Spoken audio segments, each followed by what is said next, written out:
pledge allegiance to the flag of the United States of America, to the republic for which it stands, one nation under God, indivisible, with liberty and justice for all.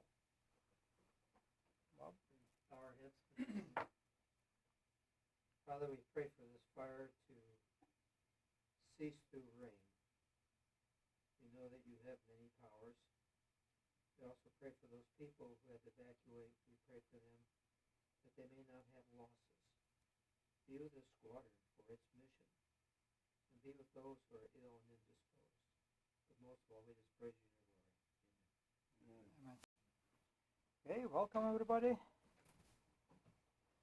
Today is safety night.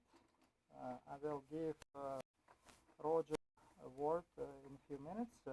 Let's start with a quick introduction of our guests. Who would like to stand and say a few words about yourself first? Okay. Great. Hi everybody, my name is Zach Conradson. I'm a CFI next door at Riverside Flight Academy, and I was here like a month and a half ago, I guess, but just life kind of got in the way. So now that I heard you guys are having a meeting, I wanted to come by and actually check it out and see what you guys do. Sounds good. So, welcome. Thanks. My turn, I guess. Mike Meisner.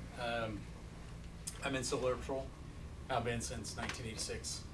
And due to life changes, I'm living here during the week and then living with my wife on the weekends, or I'm here Tuesday through Thursday, so figured I would come.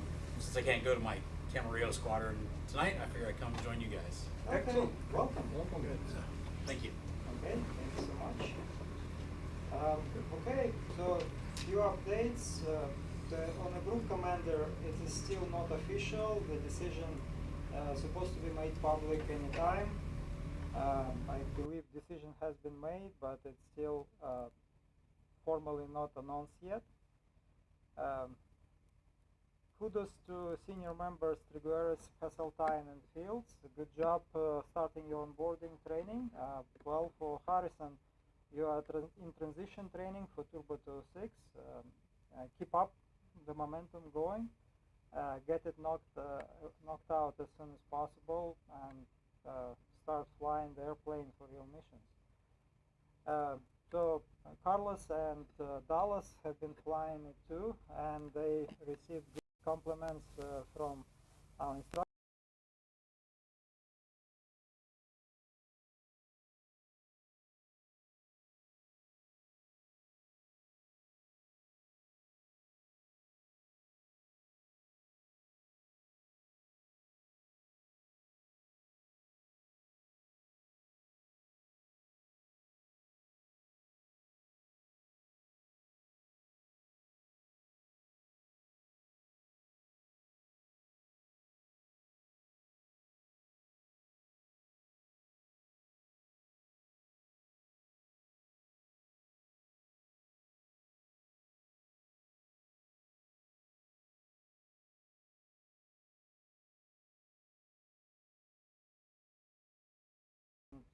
Provide your recommendations for awards and promotions on timely fashion. So promotions, if you have anyone due for promotions, please report to me before the last meeting of the month, so we will make all the promotions last meeting of the month happening. For the awards, let's keep it on quarterly basis. If you would like to present someone for recognition, please bring it to commander's attention at least at the end of each quarter. Any questions so far? All right. So next, I changed the topic aircraft vehicle status update because we are going to get a vehicle transferred to us. That vehicle was based at March Air Force Reserve Base and will be relocating here to Squadron 5 because there are more opportunities to utilize that vehicle here. Our aircraft, Turbo 206, is full mission capable. It's here in the hangar, flying well. No issues with that. For Cessna 172, which we expect to be transferred to Group 3, we do not have date yet, but the good news is we saw that aircraft flying on flight radar yesterday, so I believe the maintenance is completed and they're just making sure that all discrepancies were resolved. So they are kind of test flying it post-maintenance. So in August, our wing maintenance officer shared a report for aircraft utilization. I believe the huge contributing factor was approaching end of the fiscal year, so people are trying to get flying done and utilize the budget. But also all the cadet squadrons are pushing for orientation flights to happen so they can get their recognition for their achievements. So we have record hours flown in August, over 800 hours in a wing. And that's considering only half of our fleet is flying at this time. So that's remarkable. So everyone is able to access the dashboard which I shared before, and that dashboard shows you with maybe delay of a day or two all the actual data pulled directly from e-services. The vehicle we're going to get is Chevy Tahoe, which is in process of transferring. We need someone at the squadron who is somewhat local, who can be our transportation officer. There is not going to be a lot of work. We just need to accept the transfer, verify that vehicle is in good shape and all documentation is in good order, and there is a requirement to submit monthly utilization report for the vehicle. So if anyone is interested to take that role, please let me know. Otherwise I'll have to pick someone who lives nearby and who is in vicinity to the squadron. And they got to get a special license. Uh-huh. They got to get a CAP license. Right, so the person must have CEP license on file. That's Well, true. if someone doesn't volunteer, I mean, I already. Huh? Well, if someone doesn't volunteer, I can do it. Okay, so you will be backup unless someone wants to take that. Do you know, does it have radios and stuff It in it? should be. I didn't look at the inventory assigned to it yet, but pretty much every vehicle should have a radio Does it installed. have HF? Is this the one that Aaron is sitting Yeah. on? Okay. Yeah, he talked about that. Okay. Quickly cover upcoming events. So next weekend, this weekend actually, there will be a SAREX at French Valley. So if you need any help getting your prerequisites covered before you go to that event, let me know. Myself, Chris, Mike, we are here for help. I helped a member of Holbrook Squadron to get his prerequisites done, and I surely can help our own members.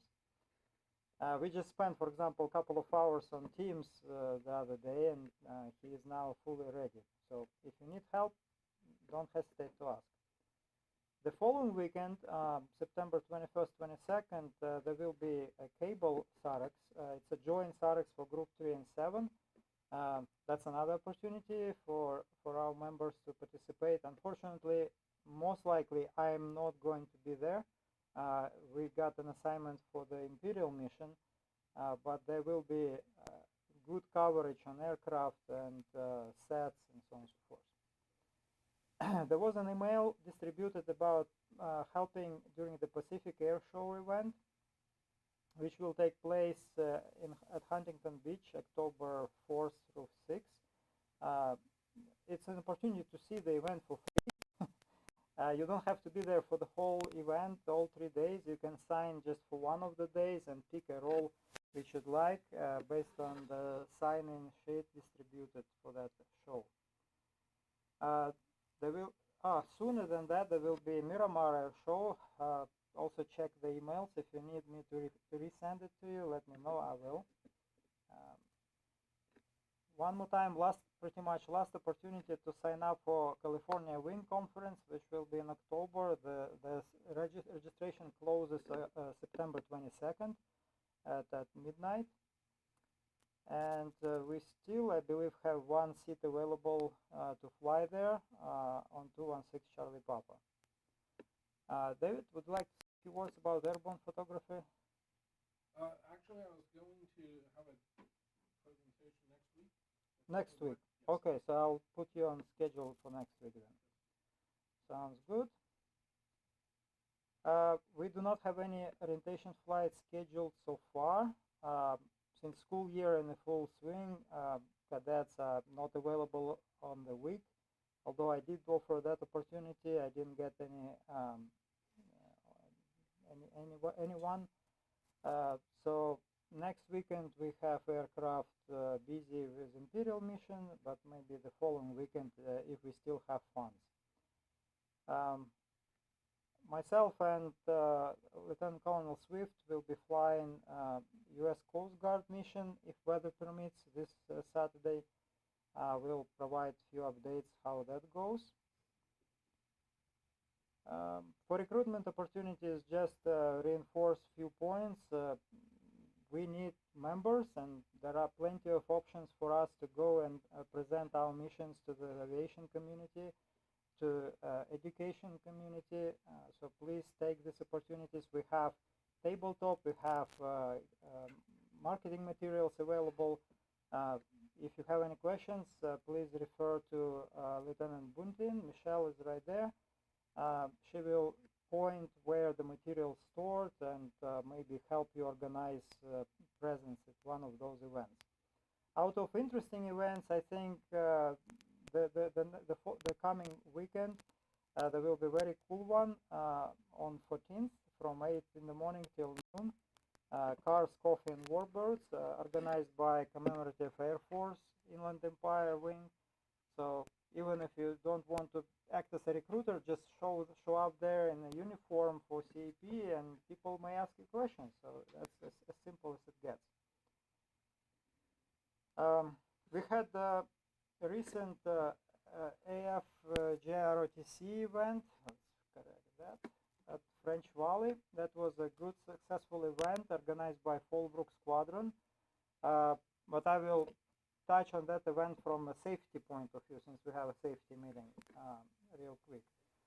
So I relocated the aircraft from Fullerton to French Valley, and I flew 4 sorties in the morning, then left the aircraft to the next pilot flying sortie. And the pilot who was flying the airplane the next day on Sunday found the airplane with one of the fuel caps completely open and another one in an unlocked position. So, question to safety officer: what should have been the action taken at that point? I'll tell what happened in reality, but I'm interested to learn what pilot who found the fuel cap open should have done.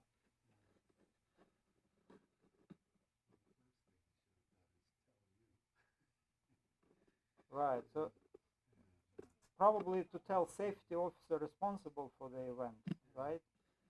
Depends on was the aircraft from us or was it? It wasn't our aircraft, it was Fullerton aircraft. Okay. But it was a CAP asset anyway, so what happened, he called Mike Swift, who was flight release officer. Okay. He discussed the findings with him. Of course, he checked all the drains and there was no debris, there was no water. So he refilled the aircraft and he was flying all the sorties planned. But the issue wasn't escalated. Yes? Was fuel missing in either of the tanks? Well, it looks like, based on calculations, it's short about 8 gallons. So, yeah, so two theories. One, the previous pilot didn't close it. Maybe it was like sunset scenario and got distracted and forgot about it. That's possible. Or the pilot locked it properly, secured the aircraft, but someone took fuel, maybe with a little jag and whatnot. So, or I don't know, what is the evaporation rate for the gas with open fuel cap? Would it lose 8 gallons overnight? No. More than likely. But the experiences I've had at Redlands is that someone's gone in there and they just stole the 8 gallons. Because you're not going to lose 8 gallons in evaporation. You're not going to, if you tried to fly the aircraft, it'll dry, the tank would end up being sucked dry. So you can eliminate that flight in regards to it. If he had refueled the aircraft, he would have topped it off to where the gas was at the top. So since it was 8 gallons down and the caps were not secured properly, 99% So we believe, and I escalated the issue to Fallbrook Squadron, who was responsible for it, and I asked them to check the cameras if there are any pointing in the direction of aircraft to see what actually happened. But nevertheless, the funny part about this whole event, it wouldn't be known to anyone unless the aircraft delivered back to Fullerton was found to be short of 2 cans of oil, and the Fullerton Squadron started asking questions. So in response to the email saying that due to improper return of aircraft, and I explained what the procedures are, I learned that the pilot, who was a transport pilot returning the aircraft, actually encountered these issues with the fuel cups. So they have 2 quarts missing out of the aircraft, you said, or was it? Well, 2 quarts they used the oil for the aircraft. For actually 1 quart was used for 743 Charlie Papa, the other quart was used for another aircraft because the FBO didn't sell the oil at French Valley. And they didn't replenish it because they say, well, the FBO wasn't selling oil over the weekend, but they were selling oil on Monday. So it was a big deal. A person who raised this issue with fuel cups actually started to protect himself first. And then, oh, by the way, there was this issue. So he tried to deviate the attention to something else, and it became kind of bigger problem altogether.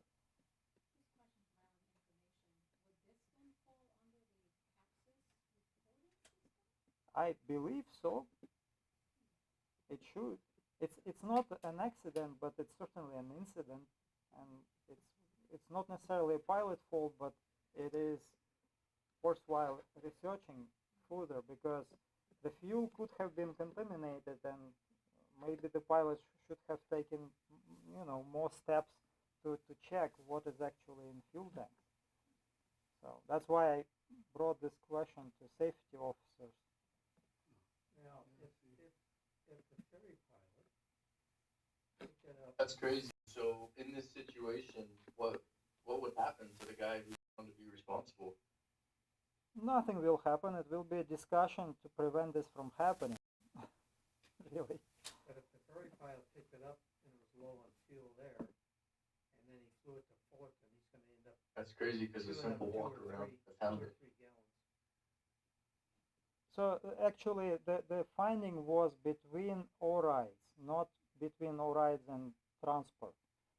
So the airplane was flown all day on Saturday. Before I left, I fueled it to the mission-ready state. I transferred the aircraft. I explained the current situation, what the aircraft has and what it doesn't have. I explained the mission-ready fuel, but I couldn't refill it at the end of the day because the FBO was already closed and the self-service wasn't working. So they left the aircraft on a ramp.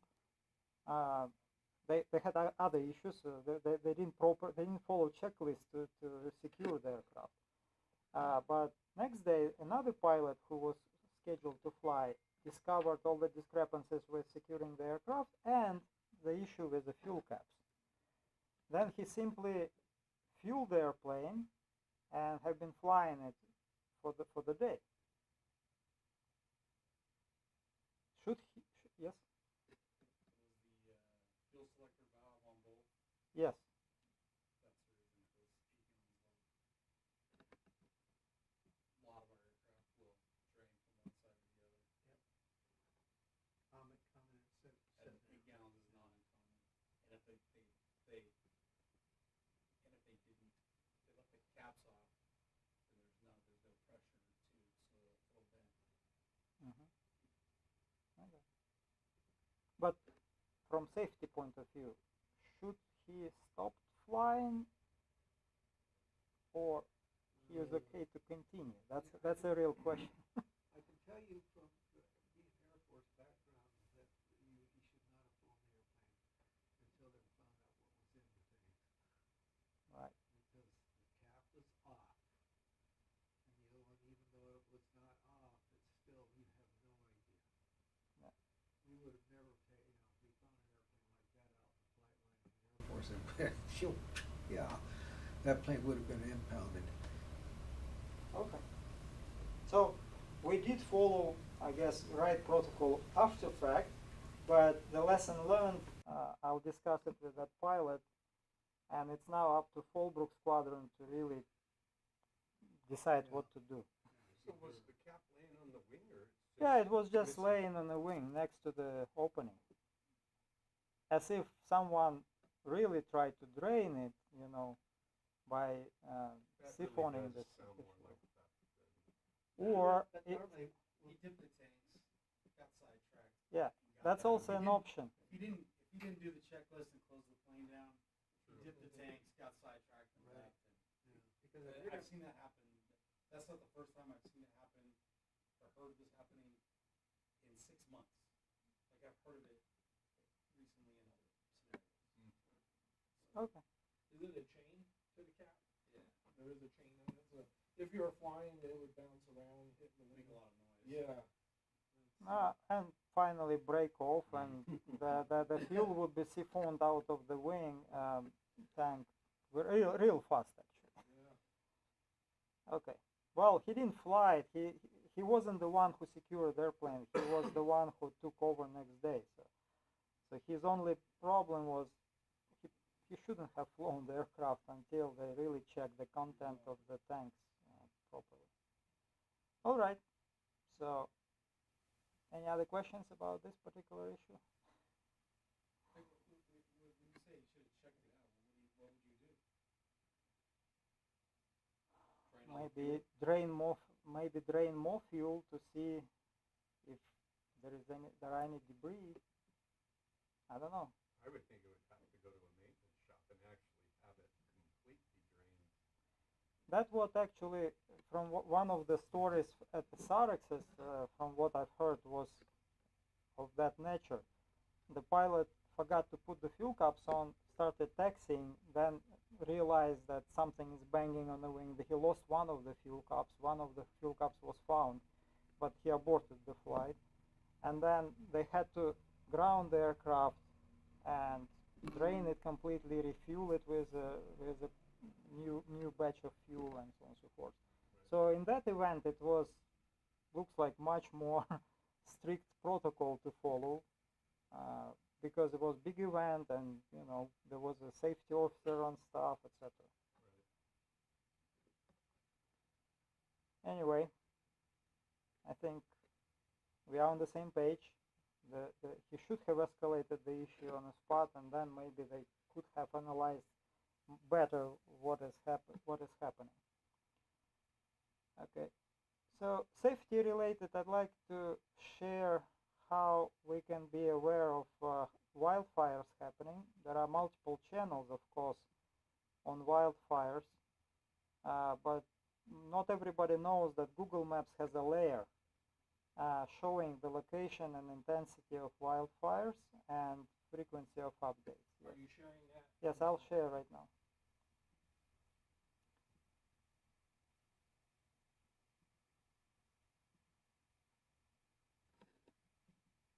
Teams, can you see that? Yeah, we can see it. Okay, so the way to get that layer going, you click on layers, then you click more, and one of the layers is wildfires.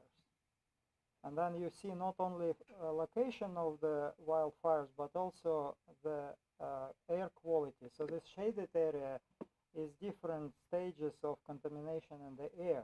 The deeper the shading, the more contamination there is. So you can see all the fires in the area, the bridge fire, the line fire, and there is airport fire and fires on interstate and Kelowna fire, etc. So for your situational awareness, when you drive somewhere and you see smoke, it's a good idea to check the road conditions and so on and so forth, besides just traditional channels of information.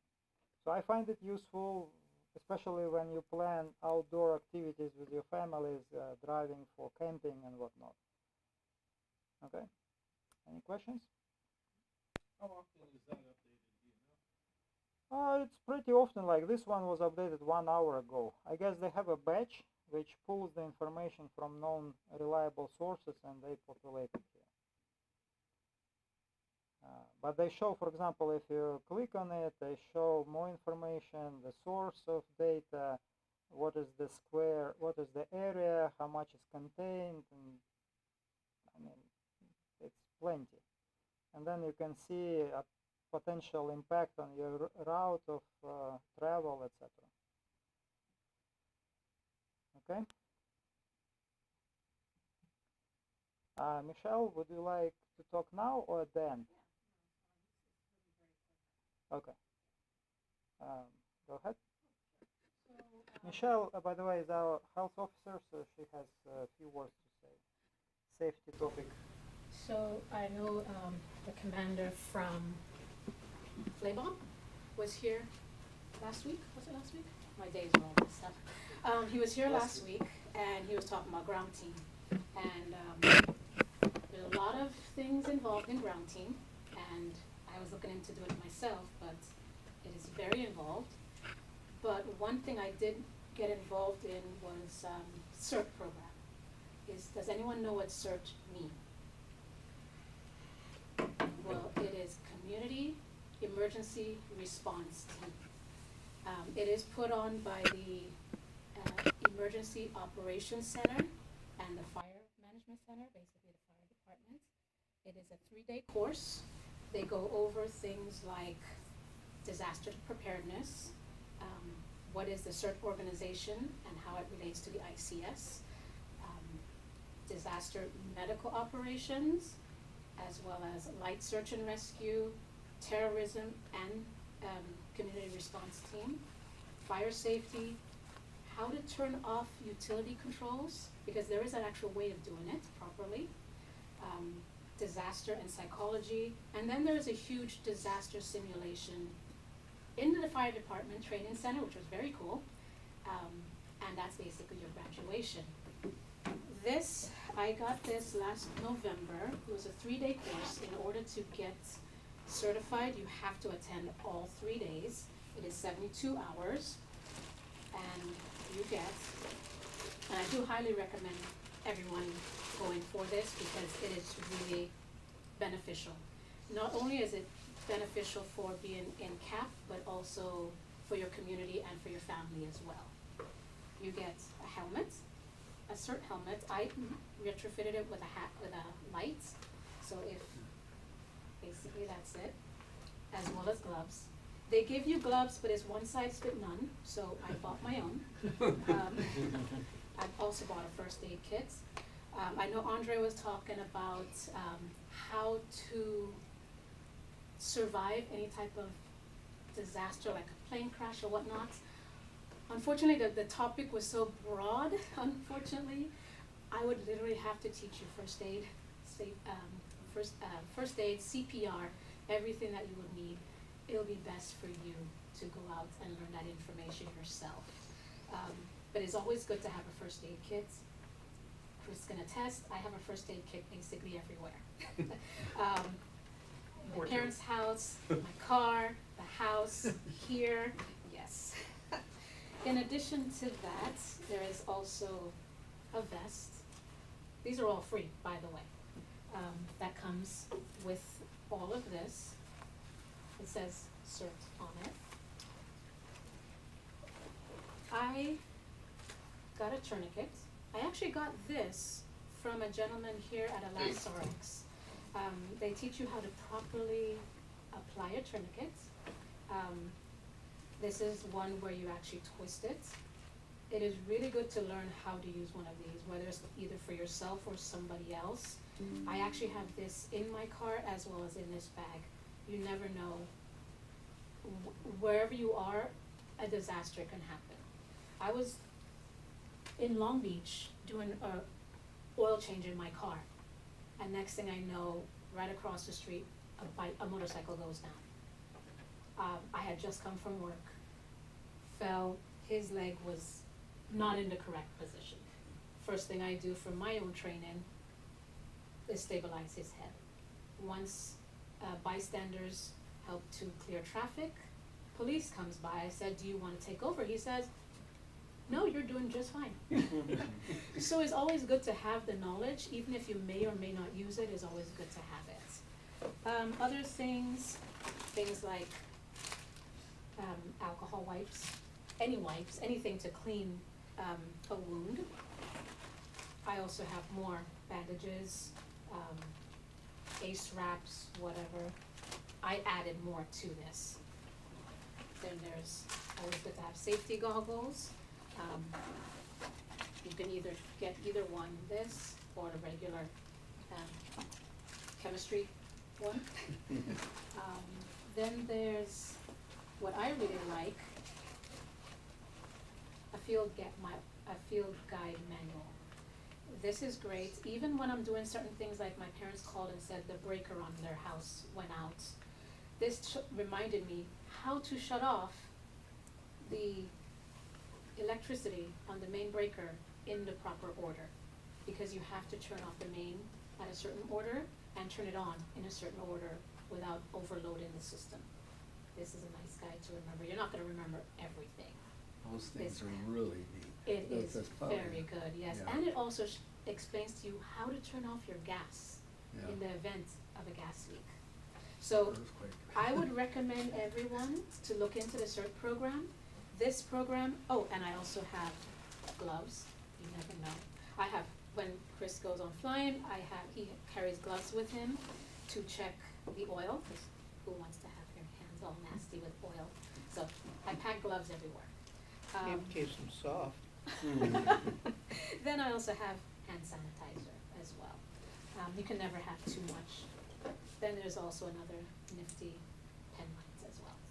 So, you can, like I said, they gave all of this, and I added some stuff at the CERT, program. The first 40 people got these, so there were about 40 people in the class. They also gave this nifty little thing. Personally, I don't really like it, but easy to use, goes on, face shield. In the event of, you have a vessel that's squirting, always good to have a face shield. But the information that is obtained, oh, and of course, masks. I forgot about this, the glow stick. On our disaster simulation, we were in well, first of all, we learned how to use a fire extinguisher. Not many people know how to press, pass, and sweep. Always good to practice, of course, how to use a fire extinguisher. So we were in the firefighters training area, and our disaster simulation there was mass casualty in and around the building, and we had to go and search for them. The facility is actually fascinating. They have broken down cars, turned over, the buildings where you have to go up. So we're searching for people in groups of 3. We're calling out for them. We're using stretchers to bring them to the prepared area where it's triaged based on severity of illnesses. So it teaches you leadership skills. It teaches you how to prioritize disaster, how to take care of people in a disaster situation, how to treat wounds, basic first aid. So these are good things to know, because if you are in an event of a fire, like we have now, it also teaches you how to put together a disaster preparedness kit, whether it's a fire, a flood, an earthquake, and of course, Andre will go over the stuff he carries in his plane, but these are good things to have, not just for CAP, but for your daily use as well. And I would also recommend everyone to go learn basic CPR, because that alone, if you come across anyone unresponsive and they don't have a pulse, they're not breathing, that's the one thing that will help them, is if someone knows CPR, so that they can get and help that person while help is on the way. So that is just my basic kit, and like I said, it's really cool. There's a lot of great goodies in it, and this goes with me everywhere I go in my car. So that's little spiel. Good, thanks so much. Any questions? How often is it offered? You can go online, just go to CERT, this is in the city of Riverside. You can go to, where is it called? CERT Training Basics, Riverside website, Yeah. and you can, check there. I'm not sure if the person's still there, but Philip, I can't even pronounce his name, he's the community preparedness coordinator. And they offer different classes. When I was researching this, there was one offered in Moreno Valley, Redlands, so wherever you're at is located in your city or state. But I could have gone to the Moreno Valley one or the Riverside one, it's just based on the timing. I went to one that was Friday, Saturday, Sunday, but like I said, it was 8 a.m. to 5 p.m., so you're there basically all day. It is it's intensive.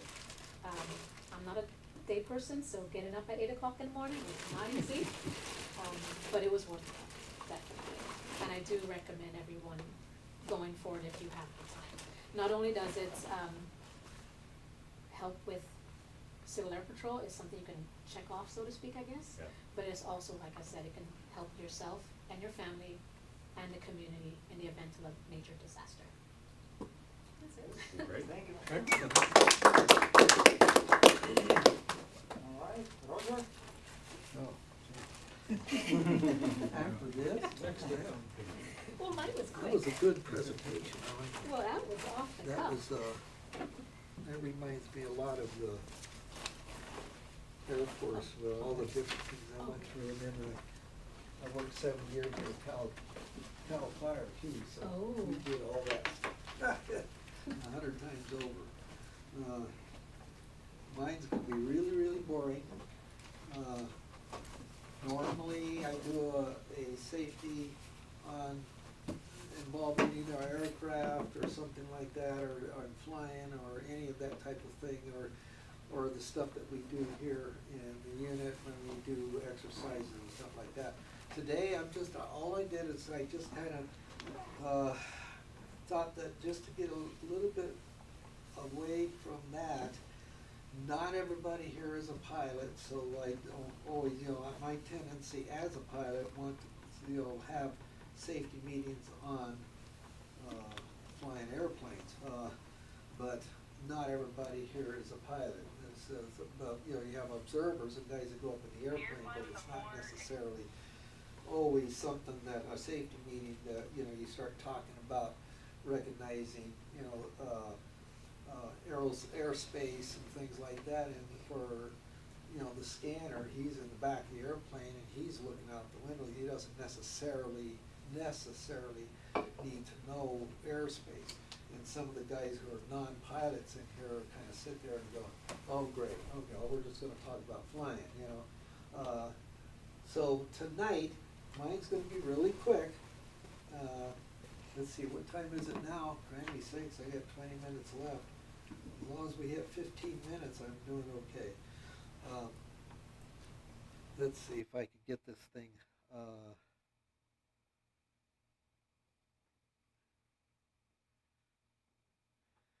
Do you want me to put this onto your Mac Pro or on this? I mean, this will just go there. So Yeah, let's do it here. Because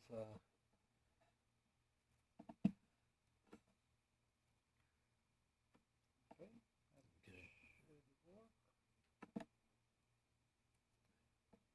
Or we can actually make you a presenter.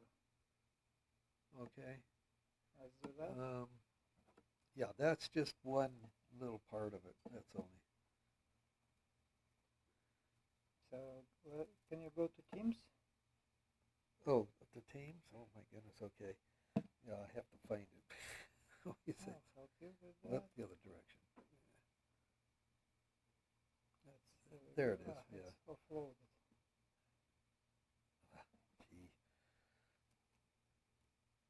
My iPad is right on the edge of Memory-wise? running out and room, and so we may end up having to sit here waiting for it to download. No worries. You can go on with your presentation and show it on main screen, and I'll Yeah, put okay. my camera there. I was just going to show just this. This was just a real fast picture I was going to show that my son had took last night out at Marchfield. Uh,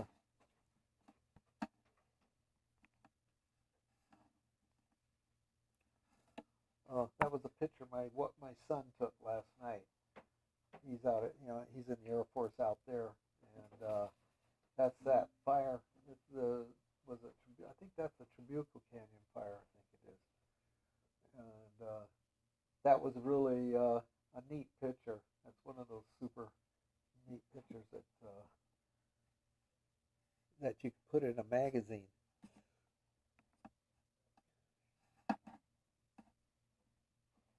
Okay.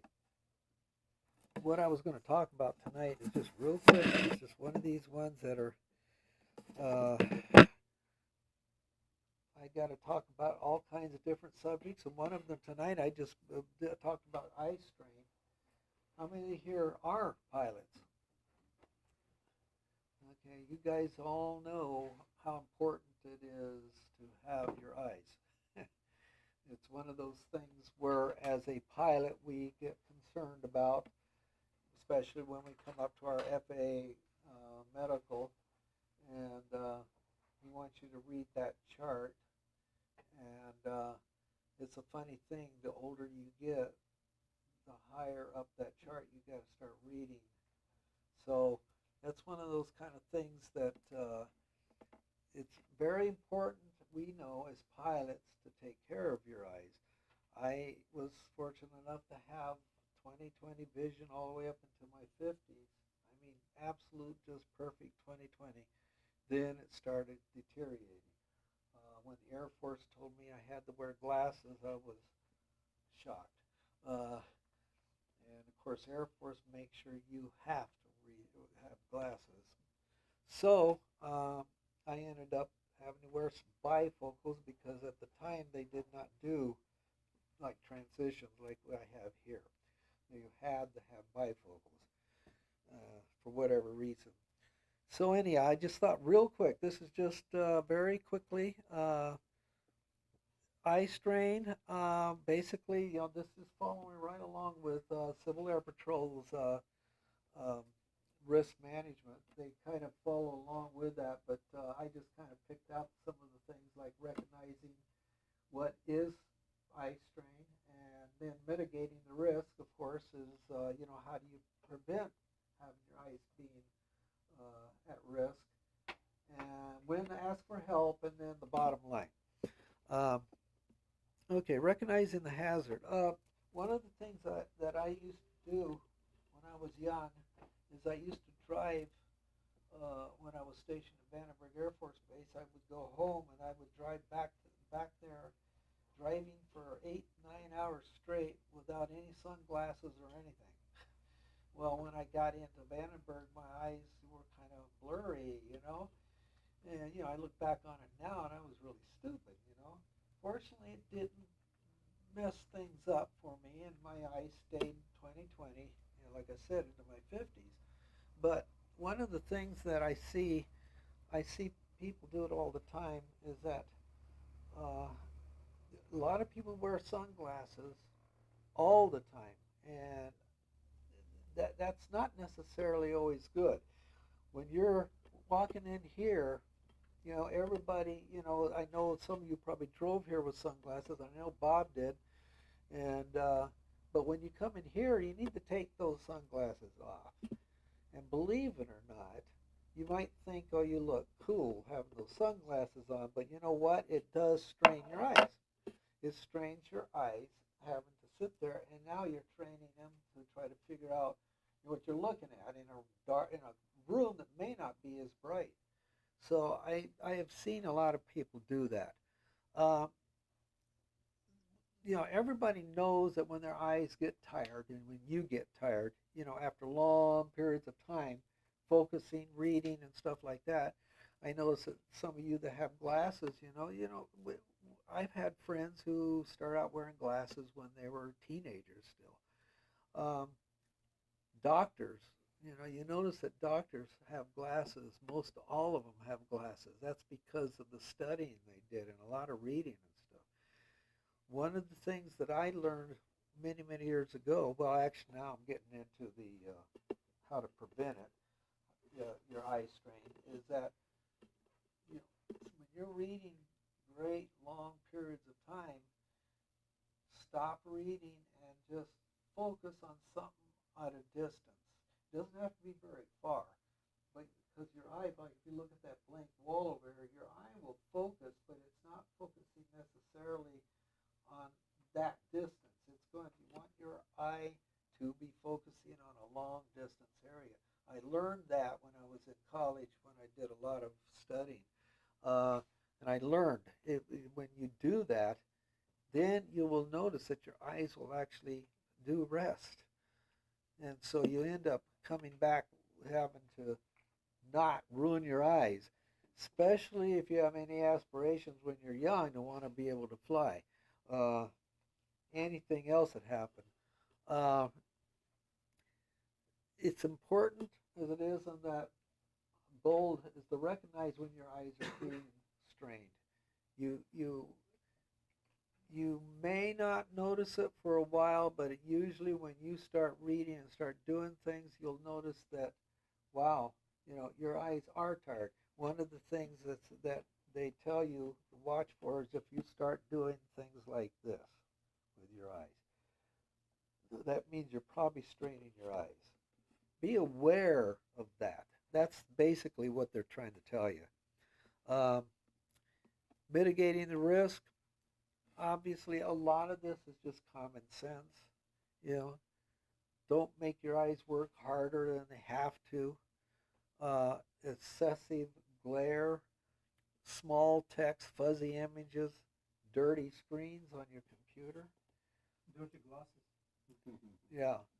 Is there a way that you can clean these screens today? I know that there was a time that they told you don't touch that screen ever, but now you can clean your screens. Being a computer guy, you probably should know that. But make sure that what you're doing, this right here, you can adjust the size of your letters. Now sometimes it can get ridiculous, especially when it's A, N, D, across the whole screen. But like my wife, she does a lot of reading on this phone, or her phone. And so be aware of what you're doing there. I mean, just make sure that you're not straining when you're reading something. I should talk because I tend to do that myself. I don't want to take the time to get my glasses out and put them on. Don't be lazy that way. If you do have to wear glasses, do it.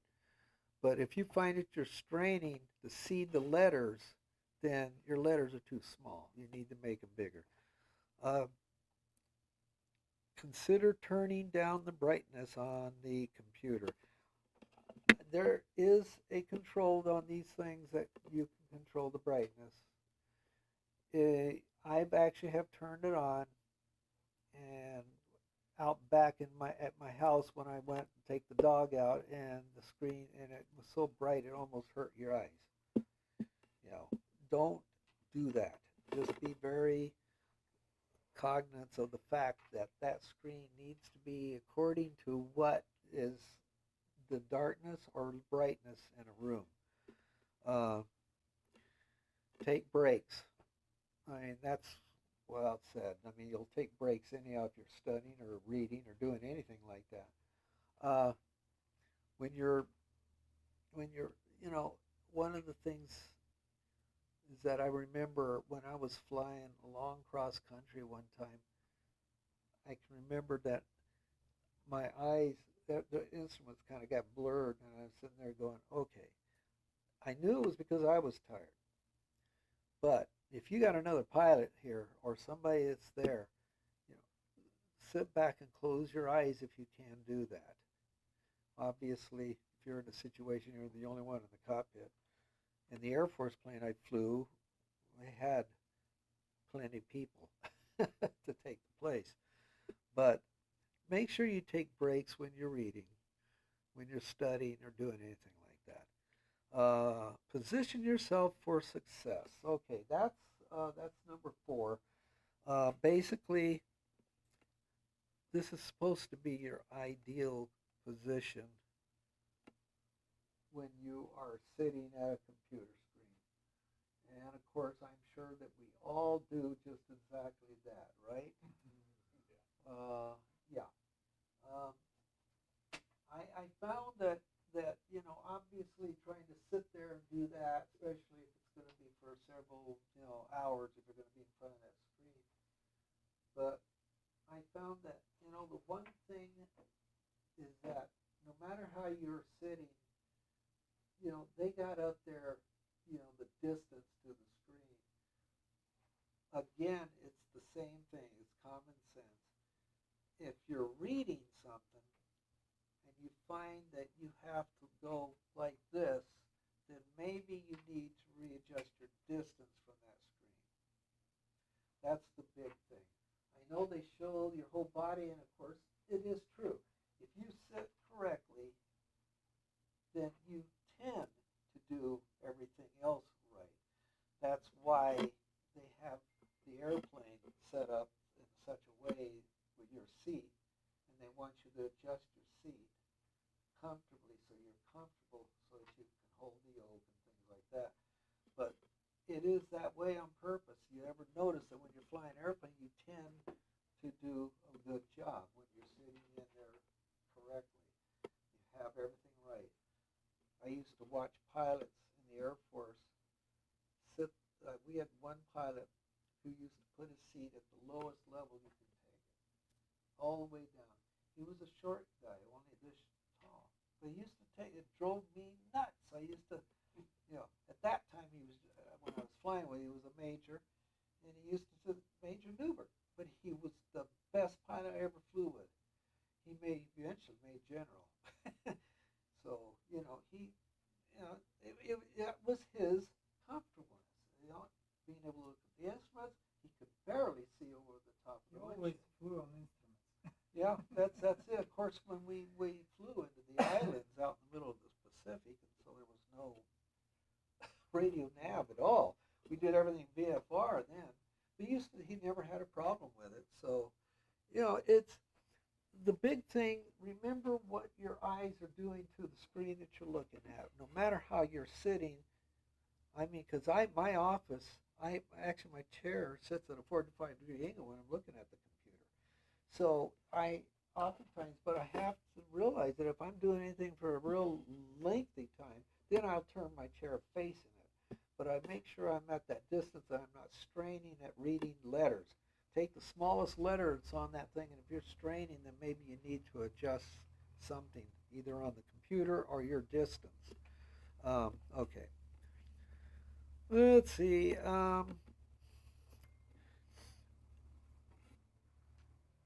If the thing to remember here is that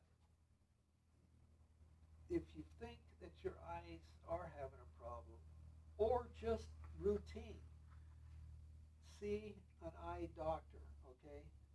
You can go to an optometrist. An optometrist, if you have a good one, will be able to spot something if there's anything wrong. When I was with my doctor, he was an actual eye doctor, okay? But my optometrist, he spotted something in my wife's eye that the doctor didn't even see. And the doctor was very impressed with this optometrist. But the one thing that you got to remember is that your medical with the FAA, I passed it, wow, I got 20/20 vision, everything's great. But the thing you got to remember is that the FAA only checks what your current medical is now, where your eyes are right now. It does not tell you that you might have something coming on that you might have to be concerned with in the future. That's what all that underline is up there on that. Is that, remember, FAA physical is only just seeing if you're ready to go out and fly. That's it. But a optometrist or a doctor, they can tell you, well, you know what, you've got some things that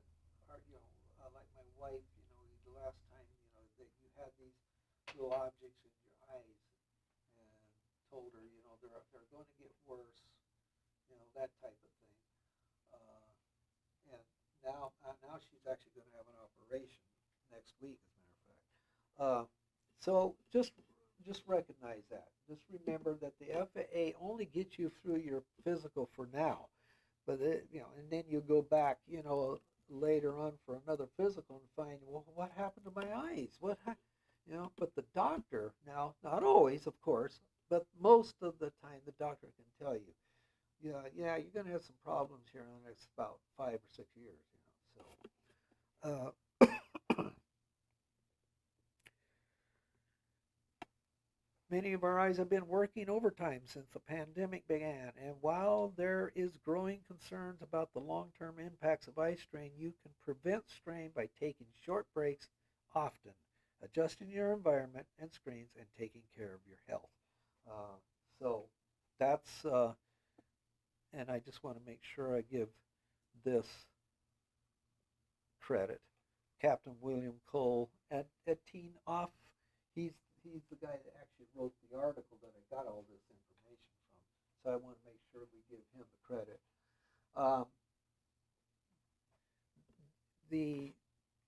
One of the things that really is important is that we all, as pilots, want to make sure our health is up to snuff, and that we, you know, do everything we can to stay healthy.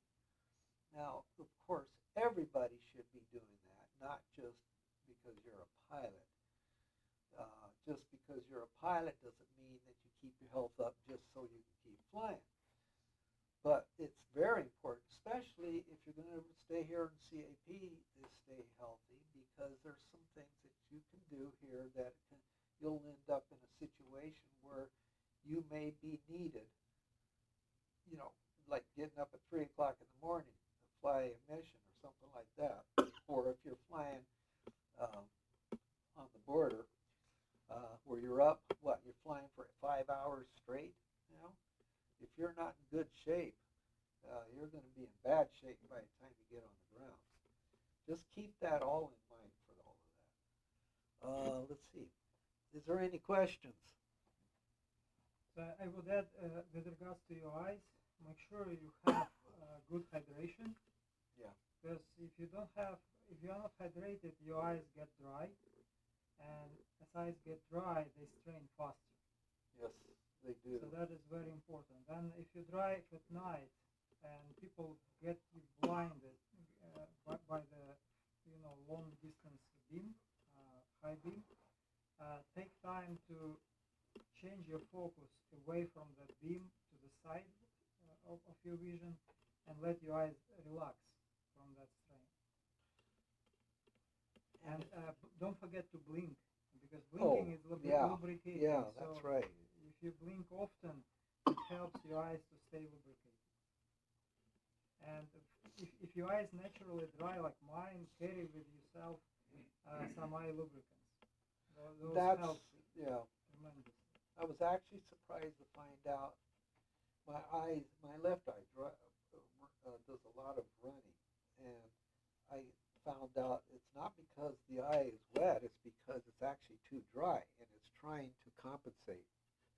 So yes, definitely get some kind of, my eye doctor, I asked him what kind of, he gave me a little list of things to get that are, you know, helpful. My wife has one that's sealed, and you only take it when you unseal it, and then you take it. So, yes. Just a comment on that, doctor. I had one for many years, and I used to suffer from dizziness, vertigo, motion sickness. Yeah. I recently just changed my eye doctor, and she diagnosed me with something I never thought was impossible: binocular vision dysfunction, where my eyes, unbeknownst to me, were misaligned. Ah, yes. So now she has me with special prisms to where I don't feel like when I'm stepping down steps like I'm gonna fall over. So you'll be surprised, even your eye doctor can find things that affect the rest of your body, but it's related to your eyes. So eye exams are very important. Yes, they are. Yes, Yeah, a they good are. habit is to check your vision every year. Yeah. Well, up to maybe 40, it's okay every 2 years, but after 40, every year is a good thing. Yeah. Yeah, your eyesight is very, very important, and it's, and I thank you for sharing that, because that's one of those things. I knew a couple of guys in the Air Force that got involved with that, and so it's kind of a very, your eyes, you know, it's amazing what, you know, the depth perception, all that stuff. It's just, we had to go every 3 years up to the altitude chamber and physiological training in the Air Force, and in there they did all kinds of weird stuff with your eyes. You know, by the time you walked out and left, you had the bends, your eyes were out of kilter, and you were dizzy as all get out after they put you through that, and then you drove home in a car. So, okay, I'm done. It's 1 minute after 8, so we're. Thank you very much. I went over.